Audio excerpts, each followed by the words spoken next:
City, July 2002. It's the opening day of a new monument in Lower Manhattan, a memorial to the Great Irish Hunger on Gortha Moor.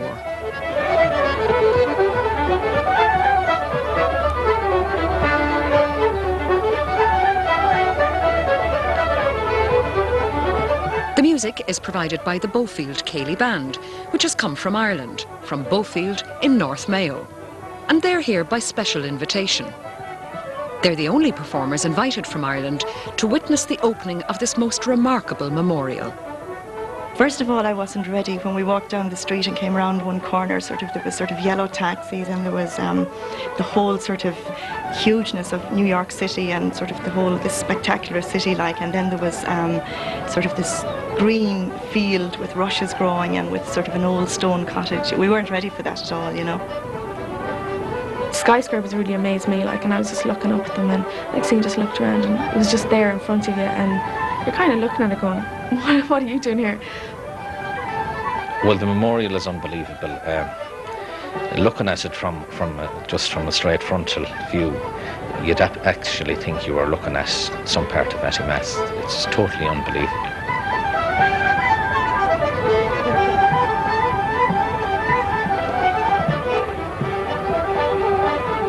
The Bofield Ceilidh Band isn't the only thing to have come from Mayo. The centrepiece of the memorial is a famine-era stone cottage, shipped stone by stone from Mayo and rebuilt in Battery Park City. Today is a big day for Irish America. The good and the great are here. President of Ireland, Mary McAleese, New York's Governor Pataki, Mayor Bloomberg, former Mayor Giuliani, government representatives from Ireland and city officials. During the famine years, when 1 million Irish people died of hunger, city records show that 848,000 Irish arrived in New York alone. Irish America is very conscious of the famine, and this memorial is the culmination of New York's search to find an appropriate way to commemorate its palpable links with the Great Hunger. And the Bofield Ceilidh Band is not here by accident.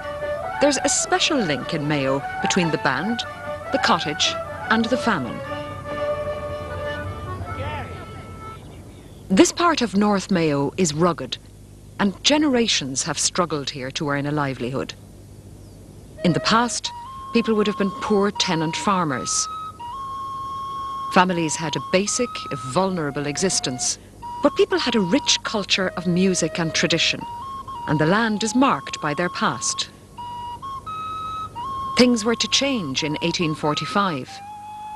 The potato, the staple food of the majority population, became infected with disease. The first deaths from hunger in Ireland were officially recorded in Attimass, a neighbouring townland to Bofield, when in 1846 Father Michael O'Flynn wrote to the local Justice of the Peace and informed him that 4 persons had died of hunger in his parish recently. Rural communities everywhere were torn apart by death and emigration. Somehow, a people, their culture and traditions and their spirit survived the devastation. The musical tradition survived in Bofield, and more than that, it prospered and grew.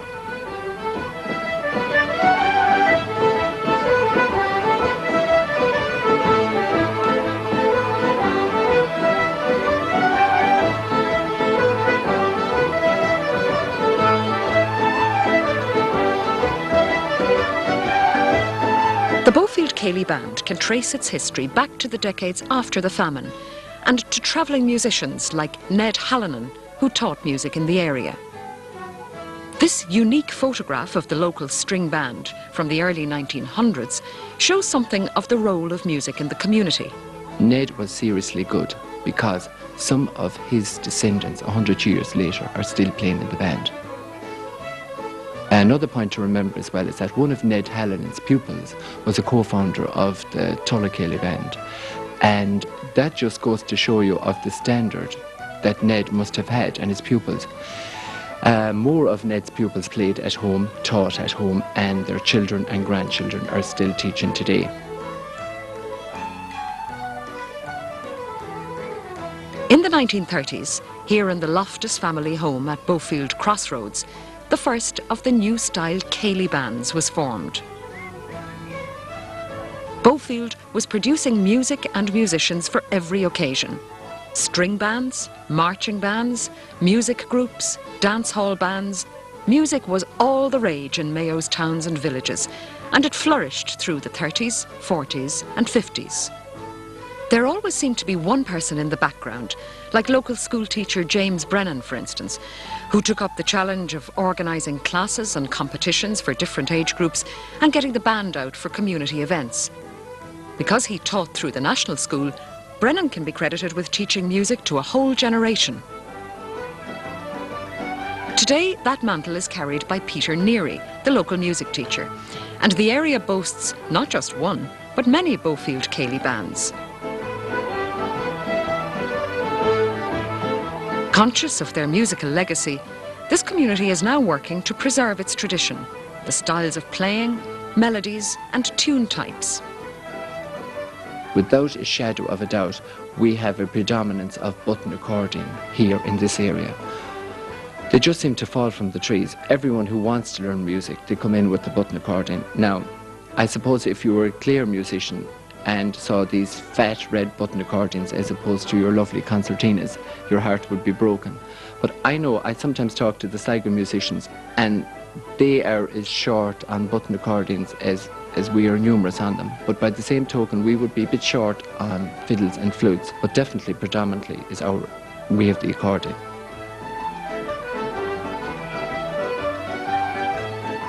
It's very difficult to preserve the local style because simply we've become much wider and much more open. What we can do to preserve it is put them in contact with the ones who are older, who got their style from older musicians, and just hopefully that we'll pass it through slowly that way. But it would be wrong to try to build up a kind of a barrier to preserve our local tradition, because you want to share it with others and you have got to let them have life experiences. But it is a problem. It's been diluted the whole time. But we're not the only one that suffers from that. Everywhere does. The fact that it goes back for so many years, I think, is very encouraging to young people. I think that's one of the things that would have made me keep an interest in it. And the likes of Britney Spears and Samantha Mumba and whoever in the pop world these days, I think things, different types of music in that kind of industry come and go. Like, you might hear a song today that you might love on the radio, and then next year you wouldn't remember 2 words out of it. Whereas Irish music, I think, is something that you can always look back on and you can always look forward to.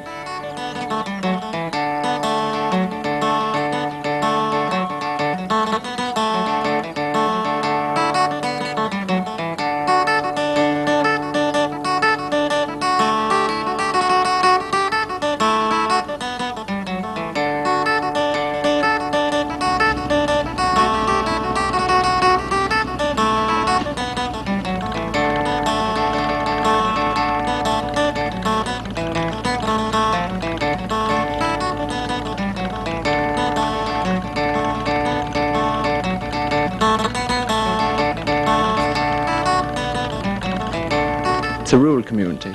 They have a serious notion of time, season, place, event. And sadly, we're losing a lot of that with current day living, in the sense that there is no such thing as summer activities, winter activities. They've all more or less become one. Now, here in this community, that wouldn't be so, in terms of you have very little business asking a senior band to practice in the summer, because you know that they're just too busy because of the rural lifestyle. But winter is the time for that, and the sessions and the tunes can go on all night.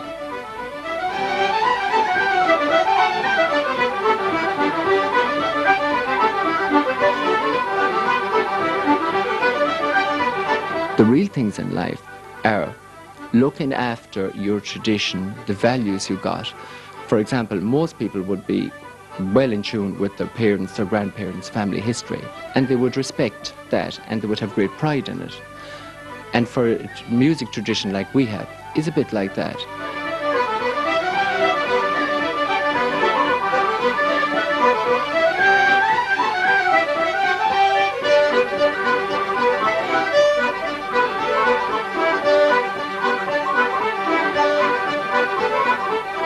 many years are we in operation, Brendan? This is the 38th year of the award in Old, and it's a great night here tonight. We have nearly 1,000 people here again tonight for the, as I say, the 38th award. Every year, the Mayo Association gives a special Mehel Award to a group for their work in the community. In 2002, it was perhaps no surprise that the award went to the Bofield Ceilidh Band. The judges were particularly impressed with the band's conservation of the music tradition and for their commitment to past and future generations of musicians. And then came the invitation to represent Mayo at the dedication of the Irish Hunger Memorial in New York.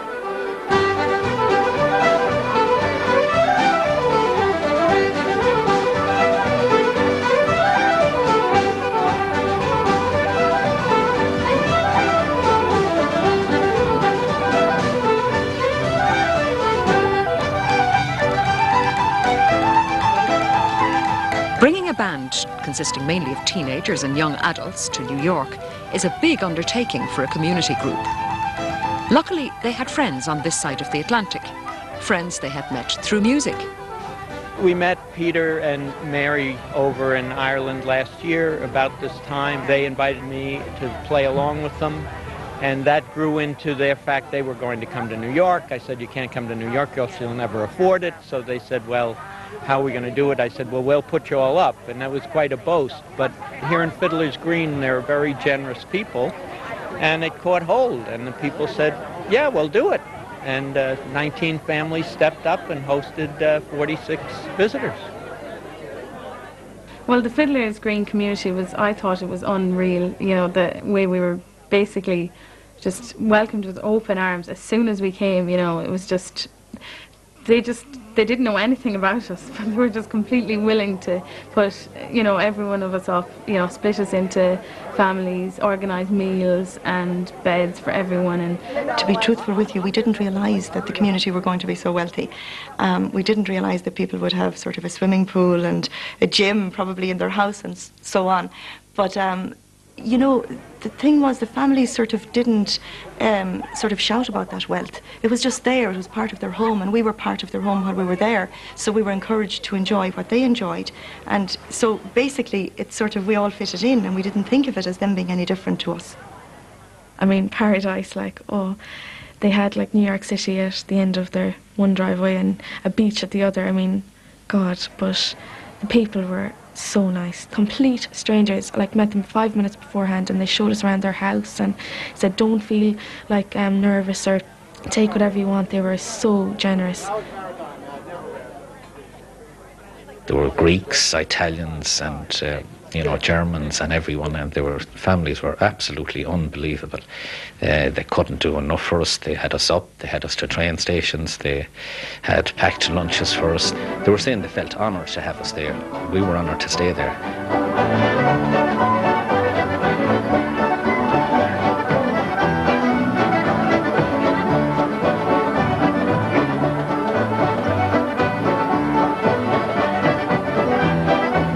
Very few members of the Bob Morris Band have first-generation ties to Ireland, but they all boast a love of Irish traditional music. They play the circuit of Irish venues all over Long Island and at special events like the visit of the Bofield Band to the Fiddler's Green community. It was a great community spirit that you wouldn't, well, I wouldn't have expected to see so much in America, because especially in New York, because, you know, you hear all this, everyone's out for themselves and that kind of thing. You hear so much and you see it in television and films and stuff, and, you know, you wouldn't expect the same kind of a rural community thing that we might have at home in Mayo, but, you know, it seemed to be the kind of mirrored the same kind of community effect that they had over there, and they were just really, really wonderful people, and it was really, really nice to be involved with them and get to know them. Well, it's been a joy. That's what's been involved. It's just an exciting adventure to bring Irish music to people who've never heard it in their lives or don't know what it's all about. And so the Bofield Ceilidh Band was the best avenue to do that, and they're joining the Bob Morris Band to just bring the message out to people. It's good music.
The Irish Hunger Memorial has been in preparation for over 2 years. The Battery Park City Authority wanted a memorial that would capture the Irish famine experience and highlight similar themes in contemporary world hunger. An international competition was held, with artist Brian Toll the eventual winner. First thing I did was buy a plane ticket and went to Ireland. The first thing. I thought, I need to see this place, I need to experience the place, I need to get a sense of what this is all about. And then I visited other memorials to the hunger, and quickly came to the realization that most of those memorials included effigies, bronze effigies of emaciated women and children. And as interesting as some of those were, I really found it difficult to empathize with them, because they were statues of people that had gone through such suffering and such complex political climate, and it just didn't resonate with me. And so I realized that what I was left with was the land and the subject of the land, land use, the politics of land use, and began to think that the visitor to the memorial might be the figure in the landscape. Brian's design required that a derelict cottage and stone wall fences from Ireland were to be painstakingly reconstructed as an expression of solidarity to those who left from those who stayed behind. The quarter-acre site has political significance. At the height of the starvation, the law was amended so that no one occupying land of more than 1/4 of an acre was eligible for relief. Fallow potato drills have been crafted into the landscape, and the fragility of the terrain is captured in 62 native Irish wetland flowers and grasses. The site is elevated and cantilevered over layers of glass and fossilised Irish limestone from Kilkenny. Lines of text are illuminated with raw statements about the Irish famine, politics, and hunger worldwide today. These 110 quotations, nearly 2 miles long, wrap around the exterior and into the passageways leading to the cottage. The text is presented in a fragmentary way. I didn't want to present a panel of didactic information. I'm an artist, and I didn't want to own the history. And so I provided a placeholder for the information to be installed. It can be changed as events occur throughout the world, or as history is unearthed about the Irish experience. And it's presented in a linear way that wraps around the monument continuously. So there's never an opportunity for there to be one voice dictating what this history is about. Brian Toll's design was a unanimous choice and received much praise. It was to be a big enough construction job, and there was one significant challenge: to find a stone cottage in Ireland to dismantle. Brian made contact with his extended family, the Slacks in Mayo, bringing our story back to Bofield. Well, imagine. Sean, cad be tú dhéanamh don deire seachtaina? Chris Slack is a school teacher at the two-room school in Bofield. He and his family were more than delighted to suggest that they donate their old homestead to the project. Although Chris and his family were born into the house, the cottage was abandoned in the early 1960s and had long since fallen into disrepair. It was last used as an outhouse for cattle.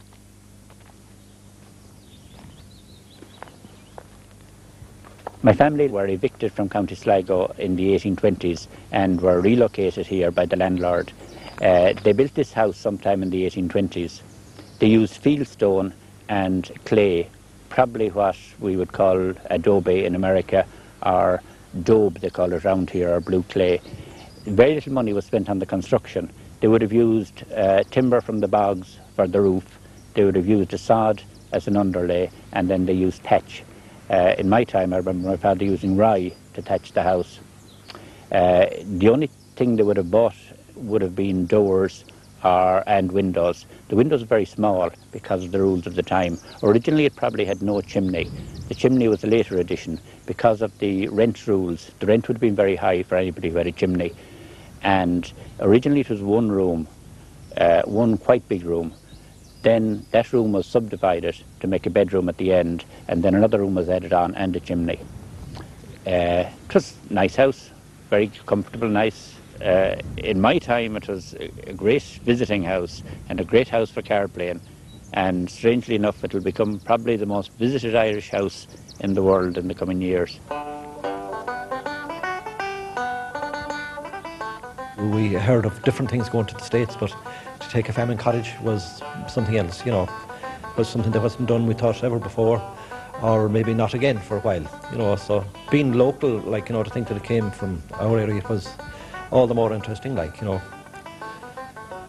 It was a big, like, a great excitement, and sometimes a big laugh that it, you know, that this was going to happen. But when the scene is, you know, that when the scene is demolishing it and wagons coming, containers coming to take away the stone, then it was reality. Then it was going to America.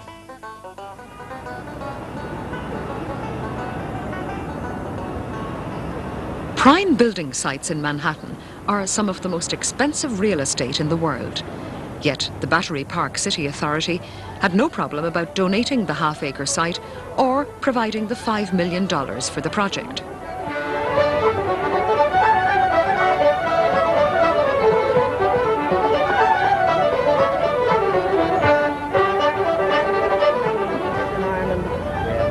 They never tore them down. They leave them up. While the memorial was designed to commemorate the tragedy of the famine, Irish America also sees it as an opportunity to celebrate a triumph over their very humble beginnings. 60% of CEOs in New York claim Irish ancestry, one measure of how well the Irish have done. My next book is called I Read Your Brother's Book. The memorial will be a permanent fixture. The dedication today is an important occasion for the city and has captured the imagination of New Yorkers. The site is a reminder to millions of Americans and millions of tourists that New York will never forget the significance of the Irish famine. This innovative memorial also seeks to raise awareness. Not only can you sense the injustice and poverty that led to the Irish famine, the artist has created a contemplative space that also reminds us that millions of people around the world today are going through a similar plight. The hunger, the starvation, the injustice that drove people from Ireland to the United States might well have dispirited people. But the spirit of the Irish people, which I believe in very large part has become the spirit of the people of New York City, was to use their faith and their confidence to build something positive from some of the worst things that could happen to people. It wasn't simply the failure of a crop. It was in many ways the failure of those in power, the failure of those with the ability to impact, to either be aware or be concerned about a massive human tragedy. That shameful starvation that ravaged 19th century Ireland changed the future of this country, changed the future of Ireland forever, left a very heavy shadow on our psychological landscape. It has taken many, many generations to lift that shadow, and today we're very proud that Ireland is a first world country with a third world memory.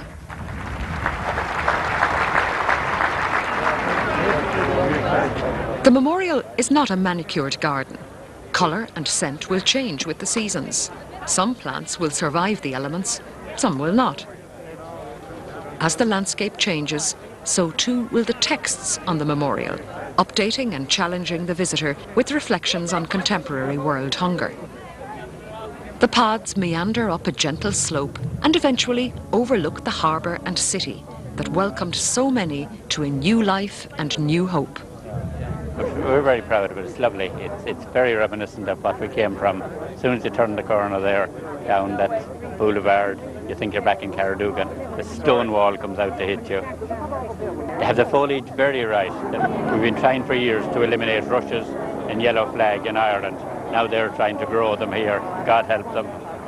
And right here in the middle of the skyscrapers, it is a fabulous monument to, I suppose, a dreadful, dreadful time in Irish history. It was said when the fire went out, the roof caved in. So this house, it was roofless. Just the stones was left. That is undoubtedly the most unique building in the whole of New York.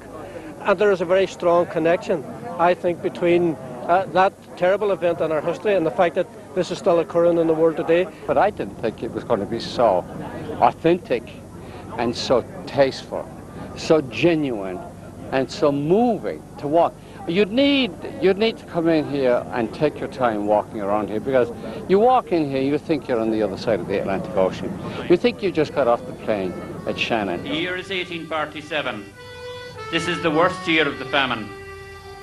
The scene you're seeing is set in a poor rural area of Mayo, a poor county in the west of Ireland. The culmination of the opening day at the memorial was the famine pageant, performed by the Bofield Ceilidh Band. And again in 1846 due to blight. We wanted something that was real and that reflected the Irish reality, and that wasn't phony in any way, that was totally genuine. So we went for three ingredients. We went for the language, which is essential. We went for the culture through the music and dance. And we had another ingredient. We had one of the slacks themselves. Chris was the narrator for the day. And have an American wake before their daughter and granddaughter leave.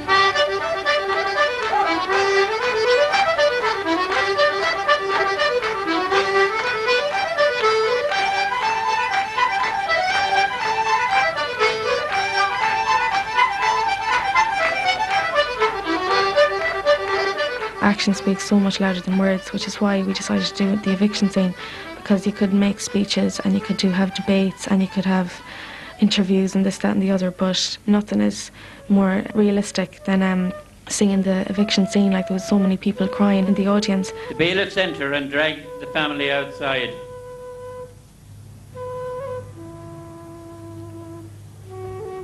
The bailiffs drag them towards the workhouse. Breach shows them her passage papers to America and is allowed to go. The bailiffs have to separate the old couple from Breach and Eileen, and they drag them off to the workhouse.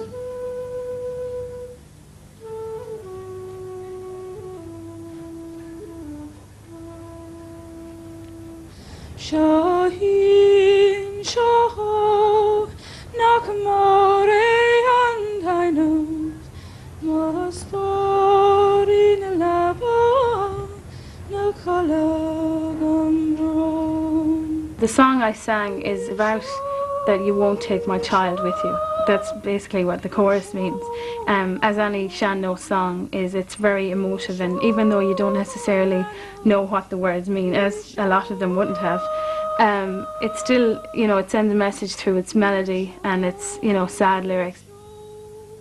That song, I think, was very important in showing that even though all this heartache had come, that she would strive to make a better life for that child. So where was the connect at that very moving ceremony between what happened to us? The Irish Hunger Memorial's message from the past and its relevance to the present was picked up by New York's media, and the coverage continued in the days after the event. Millions, I really mean millions, dying of want in a world of surplus, our surplus. That is intellectually absurd and morally repugnant, and yet we see it and we do nothing. I was playing in Westport, County Mayo in a hotel in 1976. Were you? And there was this fella, and he was just standing, like this, and like he was really driving me mad, because he just stayed at the front like this, and I just stopped and I said, "What's your problem?" And he goes, yeah, sex pistol, yeah. See ya. Take care. That was brilliant. That was brilliant. My day mate. Obviously, the Irish-American media took a special interest in the memorial. Thank you so much. Adrian Flannelly runs the Irish Radio Network on Madison Avenue and gave extra time on his own show covering the memorial events. Get over now, let's get on to real. Perfect. Thanks. Perfect. That's my day mate. Adrian, originally from Atimas, welcomed his Bofield neighbours onto the show. Let's hear from the Bofield Ceilidh Band.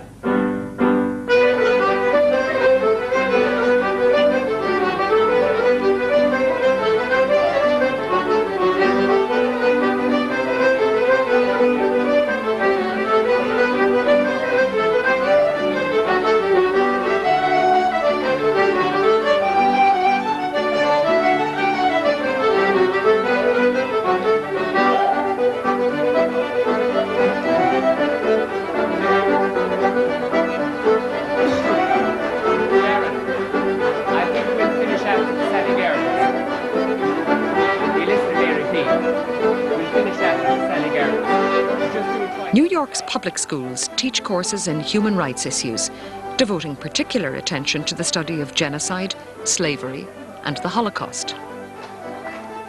In 1996, Governor Pataki signed a law instructing that the theme of mass starvation in Ireland also become part of the curriculum.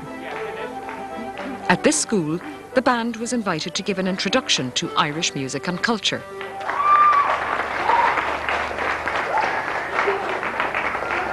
Right. I hope you enjoyed that music. Has anyone ever heard anything like that before? Oh, great stuff. Lovely. And I just want to show you where Ireland is in relation to New York. There's New York. And if you go across the Atlantic, and there, a little dot is Ireland. Can you find it there? It's really tiny. You blink and you miss it. There you are. People living in Manhattan that live in Ireland, in the whole country. There's more people living in Manhattan. Yes. That live in the whole of Ireland. That's yes. You know, I'm going to be a island. teacher myself, and I have taught. So to see people who have never heard any of this, I mean, it's difficult teaching children who've never played Irish music before, but people who have never heard or seen any of these instruments before, never heard an Irish song, and to teach them and see the absolute, you know, just amazement that you would see on somebody's face. It was just really rewarding.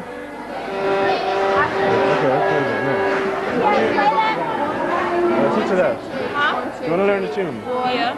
I teach at home, like, and they're very good actually. I was teaching a few of them there, a couple of tunes. They're very good. They pick it up really fast.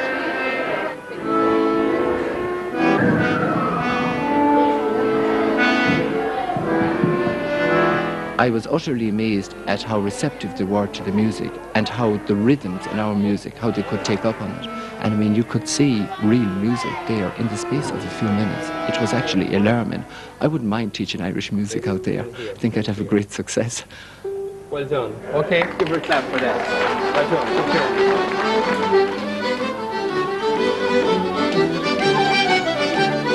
The night before they left New York, the band gave a special farewell concert in Huntington, Long Island.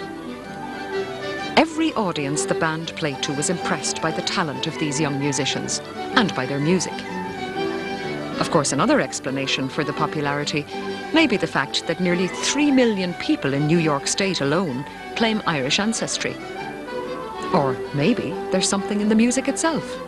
If you look at the music, the structure we have, we're talking about tune types and we're talking about songs. There's a tune type for every mood, from the slow air, which is more reflective, sadder, not always so, but usually, to the joy and the ecstasy of the reel. Think about something, a slow air, maybe Shlíomh Naman or something like that, which is absolute filled with sorrow. And then you can rise to something like the high reel in the key of A, which is an absolute delight. You go wild with it. So you have something in between.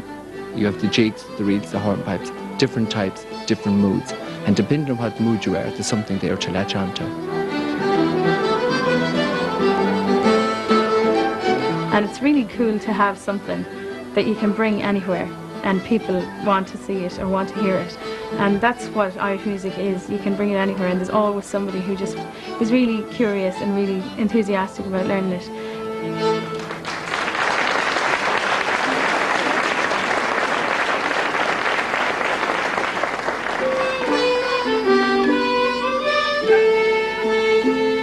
I think about Irish music is that it's very different to any other sort of music because it's steeped in so much tradition and history. It's like all over the world, Irish music and Irish dance is known as being a part of Irish culture. Whereas if you were to think about France or England, or can't really pinpoint an exact culture that they have, like of dance or music. Whereas in Ireland, that is our culture, and it's a widely known fact.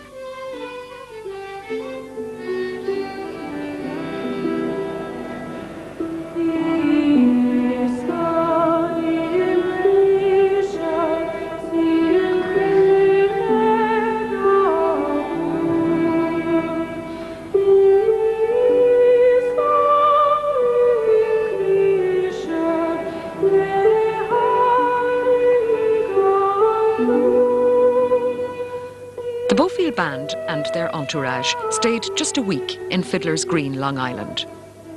There was enough time to spend with the host families, to learn about each other, to make new friends. For a short time, this 46-strong group from Mayo became part of this community.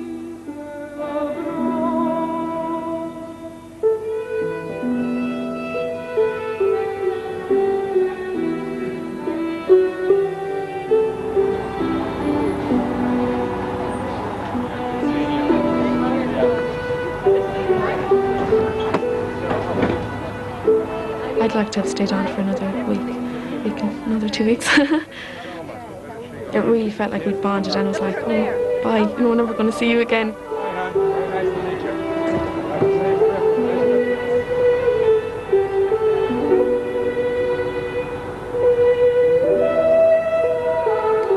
There were a lot of tears, but why wouldn't there be? Because, I mean, we were parting with friends whom we may not meet again.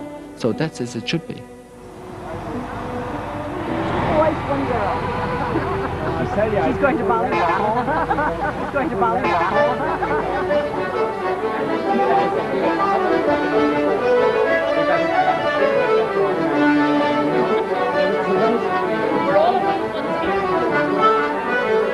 The band got a special invitation on their return from Morrison Uachtaráin.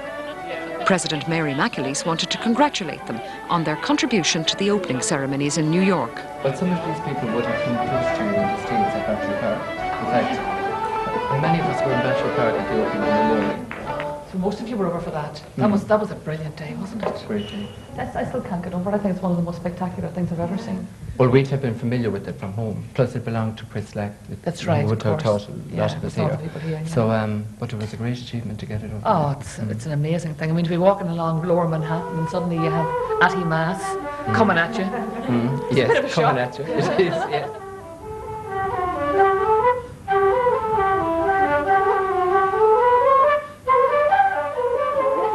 There's a strong sense of the past here in this community, linked to the present through the musical tradition. Music is taught formally and informally. Exams are taken and tunes exchanged. And the various Bofield Ceilidh bands perform at different occasions. When you're trying to play that C sharp, keep plenty of air in the flute, or it comes out. There's a quotation from Aristotle which says that children are the legacy that are left for the time we will not live to see, and I suppose we're very conscious of that. What we pass on to the children will be with them, and they will pass it on in turn to others. C natural for me. Very good. Now the rest of you see. The children that are with us are children who are intrinsically motivated to be there themselves. They're not sort of pushed in there and they're not told they have to be there. It improves their whole personal development in a way that I would hope that they would look back on sort of a musical childhood journey, as it were, and look at it with great maybe fondness and a sense of pride and a sense of achievement.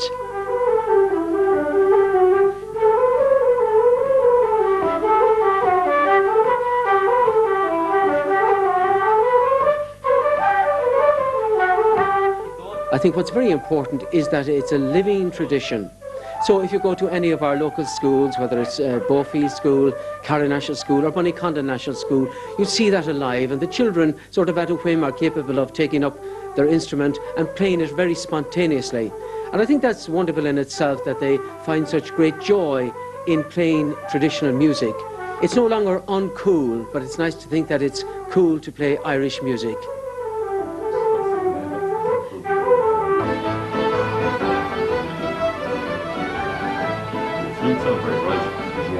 This small townland community thrives on music and will do everything it can to preserve its importance locally. With its own resources, the band has now produced 2 professional recordings. There's no commercial reward in this, but why should there have to be? Are we living in an era when success is defined by commercialism? Cost is not an element. You just simply have to record it, and it's a privilege that we have it to record. Finance, what's dear today will be considered really cheap in 100 years' time. And where will we all be in 100 years' time?